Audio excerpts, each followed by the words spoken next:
حمیت نے پوری طرح اپنے قابو میں لے لیا اور وہ جنگ کی باتیں کرنے لگے تو حضور اکرم صلی اللہ تعالیٰ علیہ وآلہ وسلم نے ان کی جاہلانہ باتیں سن کر فرمایا تھا، اس ذات کی قسم جس کے ہاتھ میں میری جان ہے، کفار قریش مجھ سے جس بات کا بھی سوال کریں گے، اگر وہ اللہ سبحانہ و تعالیٰ کی حرام کی کوئی ہوئی چیز میں سے نہ ہو تو میں ان کی ہر بات منظور کر لوں گا۔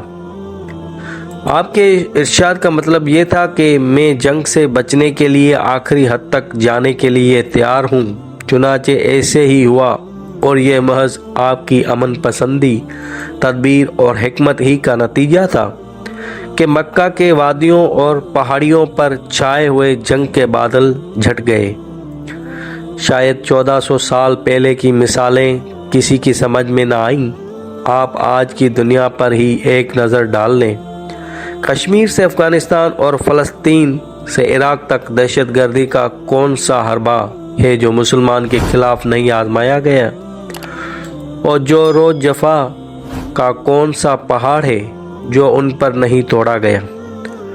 خون مسلم کی ندیوں، لاشوں کے انبار، لٹی ہوئی عصمتوں، ستم زدوں کے نالوں اور یتیموں کی چیخ و پکار سے کوئی اندھا بیرا تو شاید انکار کر دے، مگر جسے اللہ سبحانہ و تعالیٰ نے سماعت و بصارت عطا کی ہے وہ بہرحال ان زندہ حقیقتوں سے انکار نہیں کر سکتا۔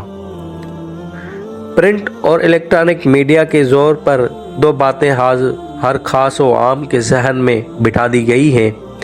پہلی یہ کہ دہشت گردی خواہ کسی کے خلاف ہو مذموم اور کبیح ہے، اور دوسری بات یہ ہے کہ پوری دنیا میں دہشت گردی کی کارروائیوں میں صرف مسلمان ہی ملوث ہیں، حالانکہ یہ دونوں باتیں خلاف حقیقت اور غلط ہیں۔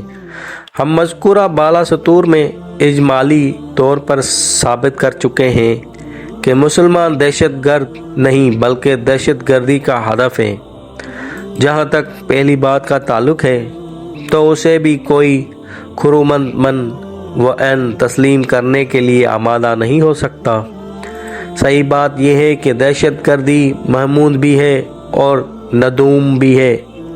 اگر فاسقوں، فاجروں، مجرموں، امن دشمنوں، ڈاکوؤں، لٹیروں اور اللہ سبحانہ و تعالیٰ اور اس کے رسول کے باغیوں کو مجرمانہ کارروائیوں سے باز رکھنے کے لیے دہشت زدہ کیا جائے اور طاقت کا ایسا مظاہرہ کیا جائے جس سے ان کے دلوں میں خوف بیٹھ جائے تو یہ قابل تعریف عمل اور انسانیت پر احسان عظیم ہوگا۔ لیکن ایسے دہشت گردی اور اسلحہ کی نمائش جو جرائم پیشہ اور ظالم لوگ امن پسند شہریوں کو خوف زدہ کرنے کے لیے کرتے ہیں تو یہ ایک ناقابل معافی جرم ہے۔ اسلام اس کی ہرگز اجازت نہیں دیتا۔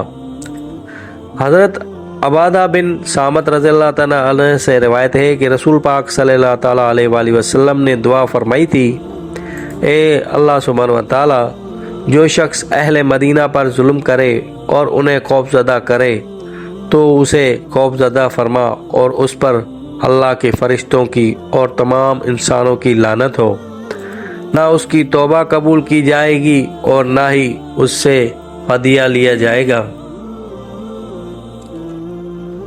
کہ جو شخص بھی اسلامی بنیادوں پر قائم کسی مملکت کے امن کے لیے خطرہ بنے گا وہ کسی نہ کسی درجے میں اس بددعا کا ہدف ضرور بنے گا۔ ابو داؤد میں ہے کہ ایک مرتبہ چند صحابہ جا رہے تھے، ان میں سے ایک غلبہ نیند کی وجہ سے سو گیا، دوسرے ساتھی نے کوئی ایسی حرکت کی جس سے وہ خوف زدہ ہو گیا۔ آن حضرت محمد مصطفیٰ صلی اللہ تعالیٰ علیہ وسلم کو اطلاع ملی تو آپ نے فرمایا، کسی مسلمان کے لیے حلال نہیں کہ وہ دوسرے مسلمان کو ڈرائے۔ اس حدیث سے ہم جو بات ثابت کرنا چاہتے ہیں وہ یہ ہے کہ اللہ سبحانہ و تعالیٰ کے نبی نے کسی بھی انداز میں مسلمان کو خوف زدہ کرنے کی اجازت نہیں دی۔ حضرت ابو ہریرہ رضی اللہ تعالیٰ عنہ سے روایت ہے کہ ابو القاسم صلی اللہ علیہ وآلہ وسلم نے فرمایا، جو شخص اپنے بھائی کی طرف ہتھیار سے اشارہ کرے گا اس پر فرشتے لعنت کریں گے۔ اگرچہ وہ اس کا ماں باپ شریک بھائی ہی کیوں نہ ہو۔ اس حدیث سے مسلمان کی حرمت بھی ثابت ہوتی ہے اور اسے خوف اور دہشت گردی میں مبتلا کرنے کی ممانعت بھی سمجھ آتی ہے۔ حضرت ہشام بن حکیم بن حزام رضی اللہ عنہ کا گزر شام میں کچھ ایسے لوگوں کے پاس سے ہوا جنہیں دھوپ میں کھڑا کر کے ان کے سروں پر تیل ڈالا گیا تھا۔ آپ نے اس کی وجہ پوچھی تو بتایا گیا کہ ان لوگوں کو خراج ادا نہ کرنے کی وجہ سے سزا دی جا رہی ہے۔ آپ نے فرمایا، میں نے رسول پاک صلی اللہ تعالیٰ علیہ وآلہ وسلم سے سنا ہے کہ اللہ سبحانہ وتعالیٰ ان لوگوں کو عذاب دے گا جو دنیا میں عذاب دیتے ہیں۔